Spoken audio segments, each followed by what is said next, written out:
Trump के 15 point वाले शांति प्रस्ताव से इजरायल की क्यों बढ़ गई है टेंशन? ईरान को मिला है बड़ा मौका।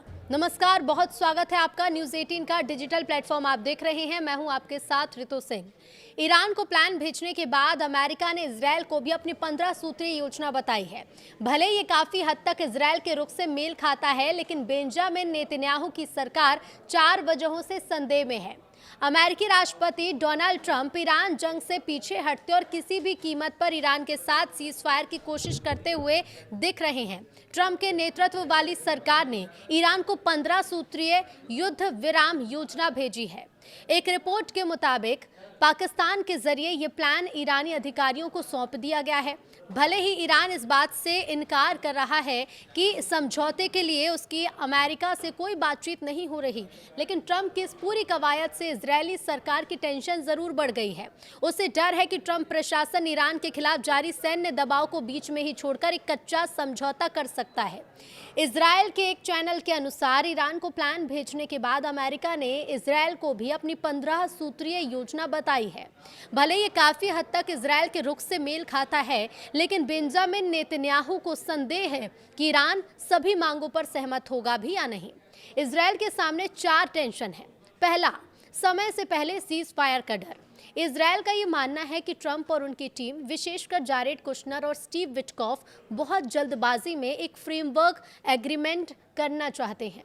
इजरायल चाहता है कि जब तक ईरान इन 15 शर्तों को पूरी तरह से जमीन पर लागू ना कर दे, तब तक हमला नहीं रुकना चाहिए। इजरायली सरकार के 2 सूत्रों के हवाले से एक रिपोर्ट चैनल ने छापी, जिसमें लिखा गया कि प्रधानमंत्री बेंजामिन नेतन्याहू को डर है कि ट्रंप एक ऐसे समझौते पर हस्ताक्षर करेंगे जो इजरायल के लक्ष्यों को पूरा नहीं करेगा। इस समझौते से ईरान को बड़ी रियायतें मिल जाएंगी, जबकि उसके खिलाफ सैन्य कार्रवाई की इजरायल की आज़ादी को सीमित कर दिया जाएगा। दूसरा बड़ा कारण, अधूरा समझौता। इस चैनल के मुताबिक इजरायली नेताओं को इस बात से नींद नहीं आ रही है कि अगर 1 महीने का सीज फायर घोषित हो गया और बातचीत लंबी खिंच गई। एक तीसरे सूत्र से बताते हैं कि इजरायली सरकार के मन में इस बात को लेकर भी संदेह है कि क्या सच में ईरान उन बातों को मानेगा जैसा अमेरिका दावा कर रहा है। तीसरा खतरा, ईरान का ऊपरी हाथ। इजरायल को लगता है कि अगर बिना सटीक शर्तों के युद्ध रुकेगा तो ईरान इसे अपनी जीत के तौर पर पेश करेगा। रिपोर्ट के मुताबिक इजरायली सरकार ये भी स्पष्ट नहीं है कि ईरान की ओर से शर्तों को मानने की प्रतिबद्धता कौन जाहिर की है। इजरायली खुफिया एजेंसी का अनुमान है कि पक्षों के स्टैंड में अभी भी एक बड़ा अंतर है। चौथा बड़ा टेंशन, मैक्स फ्लेक्सिबिलिटी बनाम फिक्स्ड टारगेट। इजरायल को डर है कि ट्रंप अपनी मैक्स फ्लेक्सिबिलिटी रणनीति के तहत कभी भी अपना रुख बदल सकते हैं, जिससे इजरायल इस पूरे संघर्ष में अकेला पड़ सकता है। रिपोर्ट के मुताबिक एक इजरायली सूत्र का कहना है कि ऐसी आशंका है कि ट्रंप किसी भी कीमत पर समझौता करने और युद्ध समाप्त करने का फैसला करेंगे। भले इस 15 सूत्रीय प्लान में से ईरान केवल कुछ मांगों को स्वीकार करे और स्पष्ट समाधान के बिना बाकी को अस्वीकार कर दे। 27 दिन बाद भी अमेरिका और ईरान का युद्ध बढ़ता जा रहा है। इसी बीच ट्रंप का ये बयान सामने आया, जिसमें वो दावा कर रहे हैं कि ईरान को वो 9वें देश के रूप में जीत लेंगे। अमेरिकी राष्ट्रपति डोनाल्ड ट्रंप ने ईरान के साथ चल रहे युद्ध पर जोरदार बयान दिया। ट्रंप ने कहा कि हमने दुनिया में अभी तक 8 युद्ध सुलझाए हैं और अब एक और युद्ध जीत रहे हैं। ट्रंप का ये बयान ऐसे समय में आया जब मिडिल ईस्ट में ईरान के साथ तनाव अपने चरम पर है। अमेरिका लगातार ये कह रहा है कि वो युद्ध में मजबूती से आगे बढ़ रहा है और ईरान समझौते के लिए तैयार है, लेकिन खुलकर नहीं कह पा रहे। ट्रंप ने वॉशिंगटन में मीडिया से बातचीत में कहा कि हम 8 युद्ध सुलझा चुके हैं, हम एक और युद्ध जीत रहे हैं। मिडिल ईस्ट में ईरान के साथ जो हम कर रहे हैं वो वैसा पहले कभी नहीं देखा गया। इसके साथ ही ट्रंप ने आगे बताया कि ईरान बातचीत कर रहा है और डील करने के लिए बहुत एक्साइटेड है, लेकिन वो इससे खुलकर कहने से डरते हैं।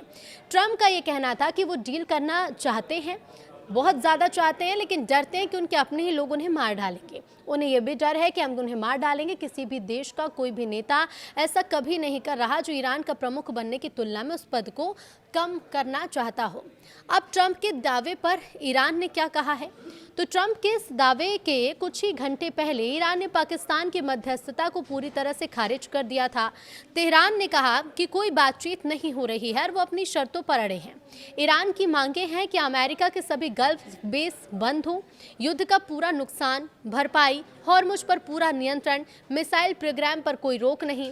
हालांकि ईरान ने ट्रंप के बयान पर सीधा जवाब अभी नहीं दिया है। तो वहीं जंग अभी भी पूरी तेजी से जारी है। हिजबुल्लाह ने हाइफा, नहारिया पर 30 से ज्यादा रॉकेट दागे हैं। ईरान ने इजरायल की एरोस्पेस फैक्ट्री पर ड्रोन हमले किए। इजरायल ने शिराज एयरपोर्ट पर हमला किया। बहरीन में अमेरिकी बेस पर फिर से धमाके हुए। यूएई के सलाहकार अनवर गरगाश का कहना है कि उन्हें सिर्फ बयान नहीं बल्कि ठोस समर्थन चाहिए। लेकिन इस बढ़ते टेंशन के बीच एक बड़ा सवाल ये भी है कि आखिर भारत पर इसका क्या असर है और दूसरे देशों पर इसका क्या असर है, क्योंकि लगातार हम देख रहे हैं कि दूसरे देशों पर भी असर पड़ रहा है। कई ऐसे देश हैं जहां पर कुछ प्रतिबंध लगने लगे हैं, क्योंकि अब गैस को लेकर, ईंधन को लेकर कई तरह की चीज़ें निकलकर सामने आ रही हैं। अब ऐसे में बड़ा सवाल ये उठता है कि इन देशों की रणनीति आने वाले समय में क्या होगी, और ऐसे में हॉर्मुज को लेकर जिस तरह की स्थिति बनी हुई है, तो इस संकट से क्या कुछ असर होगा, और फिलहाल ईरान, इजरायल, अमेरिका के बीच में क्या कुछ चल रहा है, यहाँ पर किस तरह से हमले किए जा रहे हैं, अमेरिका का क्या दावा है, इस पर भी आगे बात करेंगे। लेकिन भारत पर क्या असर है, सबसे पहले ये जान लेते हैं। तो देखिए, भारत पर यह असर है कि पीएम मोदी ने ट्रंप से फोन पर बात की और हॉर्मुज स्ट्रेट को खुला, सुरक्षित रखने और जल्द शांति की अपील की। इधर रिलायंस ने ईरान से 5 मिलियन बैरल तेल खरीदा है, जो 30 दिन की अमेरिकी छूट का फायदा उठाते हुए मिला है। भारत अपनी तेल सप्लाई और नागरिकों की सुरक्षा को लेकर पूरी तरह सतर्क है। ट्रंप ने 15 सूत्रीय शांति प्लान भी ईरान को भेजा था, जिसमें 1 महीने का सीजफायर और परमाणु कार्यक्रम बंद करने की शर्तें हैं, लेकिन ईरान ने इन्हें बेबुनियाद बताकर मानने से इनकार कर दिया है। अब ट्रंप का ये बयान ऐसे समय में आया जब तेल की कीमतें ऊंची बनी हैं और पूरी दुनिया जंग के जल्द खत्म होने का इंतजार कर रही है। लेकिन इसी बीच अमेरिका ने एक दावे को गलत बताया है। अमेरिका ने F-18 गिराए जाने के दावे को गलत बताया, और ऐसे में सऊदी समेत 6 देश भड़के हैं। हालांकि और भी देशों में, क्योंकि लगभग 20 ऐसी कंट्रीज हैं जिन पर प्रभाव पड़ रहा है, और इन प्रभावित देशों में कई तरह के एहतियात भी बरते जा रहे हैं। लेकिन फिलहाल दावे को लेकर ट्रंप ने क्या कहा है, तो देखिए, मिडिल ईस्ट में हालात जो है वो तेजी से बिगड़ रहे हैं, विस्फोट लगातार हो रहे हैं। ईरान अमेरिका के बीच का जो तनाव है वो सीधे तौर पर सैन्य टकराव की ओर बढ़ता हुआ देखा जा रहा है। अब ऐसे में खाड़ी के जो अहम इलाके हैं, खार्ग आइलैंड को लेकर सबसे बड़ा खेल शुरू हो गया है। यहाँ को लेकर हम लगातार देख रहे हैं कि अपडेट सामने आ रहे हैं, जहां से ईरान अपने करीब 90% कच्चे तेल का निर्यात करता है। ये वही जगह है। अब ऐसे में एक रिपोर्ट के मुताबिक ईरान ने इस आइलैंड को युद्ध के किले में बदल दिया है। अतिरिक्त सैनिकों की यहाँ पर तैनाती हो गई है, और खतरनाक बात यह है कि किनारों पर एंटी पर्सनल और इसके साथ ही साथ एंटी आर्मर माइंस भी बिछा दी गई हैं। यानी कि अगर यहाँ पर अमेरिकी सेना उतरती है तो सीधे मौत के जाल में फंस सकती है। अमेरिका को और अमेरिकी सेना को इस इलाके में दखलंदाजी से बड़ा नुकसान उठाना पड़ सकता है। अब बताया ये जा रहा है कि अमेरिकी राष्ट्रपति डोनाल्ड ट्रंप की टीम इस छोटे से द्वीप पर कब्जा करने के लिए कोई एक ऑप्शन पर विचार कर रही है। अब ऐसे में मकसद है कि ईरान पर दबाव बनाया जाए और स्ट्रेट ऑफ हॉर्मुज को फिर से खोलने के लिए मजबूर किया जाए। हालांकि आपको याद होगा कि ट्रंप ने स्ट्रेट ऑफ हॉर्मुज को लेकर कुछ देशों से अपील भी की थी कि वो भी खुलकर सामने आए, और अब ऐसे में फिर से खोलने के लिए मजबूर करने की कोशिश करते हुए ट्रंप नजर आएंगे। लेकिन सैन्य विशेषज्ञ इस प्लान को बेहद जोखिम भरा बता रहे हैं कि इससे स्थिति और ज्यादा बिगड़ सकती है। डिफेंस एक्सपर्ट साफ कहते हैं कि खार्ग आइलैंड पर जमीनी ऑपरेशन का मतलब है भारी अमेरिकी नुकसान होना।